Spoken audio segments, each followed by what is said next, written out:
Okay, I'm here to talk you through citing a website that you find on the internet. This is if you're not using a database.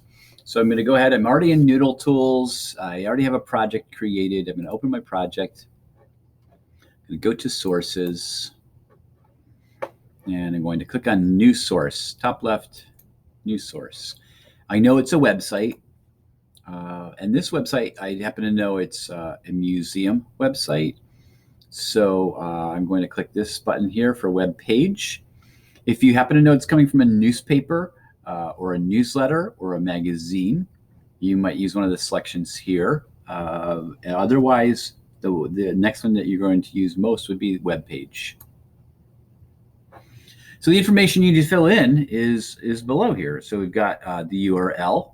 So I'm going to go to the website that I have. I have it open in another tab. I'm going to go ahead, click on the URL one time. It highlights it. I'll hit Control-C for copy, and I will click in the box and do Control-V to paste. Now I need the date of publication.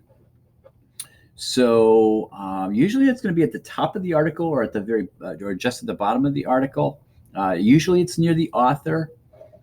So I see here's the author by Alicia Norwood, NWHM Fellow, 2017. So you'll see there's a whole date right here. This is a date in the article, and it's December 1st, 1955. The website certainly was not created then. The internet did not even exist then. This is the date actually that we're looking for right here, 2017. That's when it was written. It's not a complete date, but that's okay. We could just plug the year in right here. Had that whole date, of course, I'm going to plug that in. The next piece of information they want is the most recent date this was accessed. That's when I last saw the website. And I'm just going to click on the word today, and it will fill in today's date for me. Let's go back to the article. I remember seeing the author here. Sometimes the author is right at the end of the article. Sometimes there's no author at all. We happen to get lucky here having the author listed. I like to highlight the whole person's name if I can, just to avoid any spelling errors. I like to paste the whole name into both boxes and then erase what I don't need. I don't need the last name here. I took the space off after the name, and I don't need the first name here. If I had a middle name, I would plug it in here. If it was just an initial, I would plug it in there. The suffix is at the end of someone's name if they are the third or the second or a junior or senior. Those kind of titles go in there.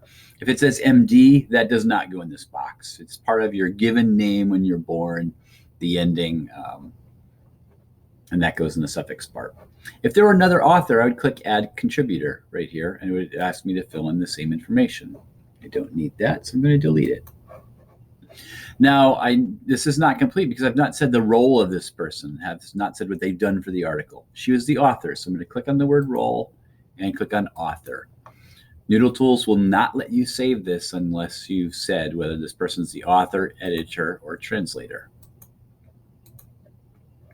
The next piece of information I need is the web page or document article or document or article title. So I'm going to go back here, and the name of this article is simply Rosa Parks. Go ahead and do that, and I'm going to paste it here. Now, if it were a longer title, I would want to make sure to capitalize the first letter of all the words in the title. And if it didn't have a title, I would check this box off, and I would write a short description of what the web page was about. That's not the case here, so I'm not going to check off that box.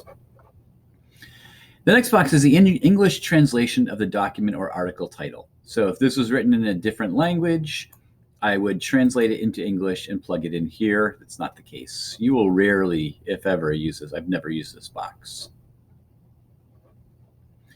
Next, we want the name of the website. So usually you're going to find this at the very top in the center or top left-hand side. And right here we see National Women's History Museum.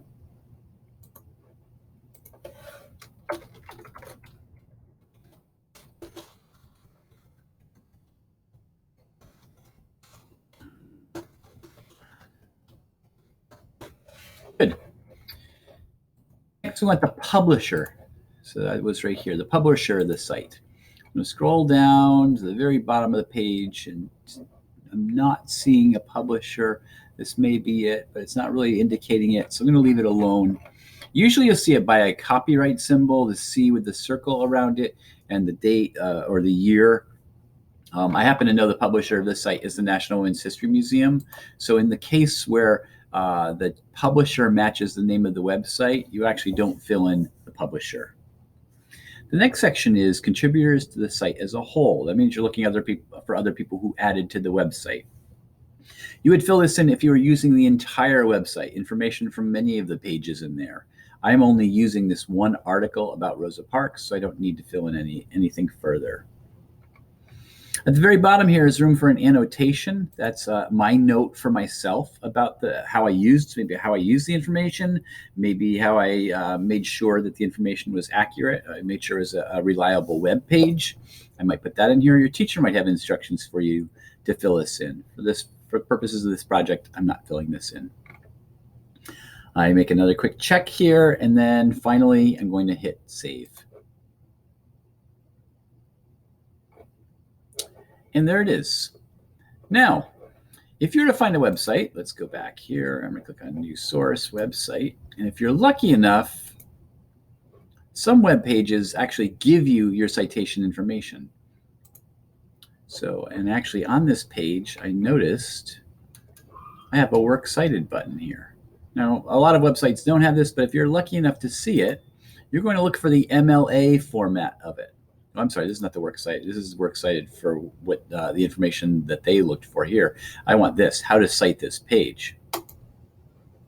And here it gave me MLA format. Now it has date accessed here. I don't want that because I'm not plugging in the date I accessed it. But I'm going to copy everything before that. I'm going to highlight it, copy it. And then here, rather than filling in all these boxes with that information, what I'm going to do is go over here where it says Quick Cite, copy and paste a citation. I'll click on that, and this gives me a box. And all I'm going to do is paste the whole citation that I borrowed from that website that they let me use and plug it in there. And then down below here, it asks me to put the URL in if it's not included in here. And it is not. They didn't put the URL here, so I'm going to go back here. I'll copy that URL. And I'll paste it in here.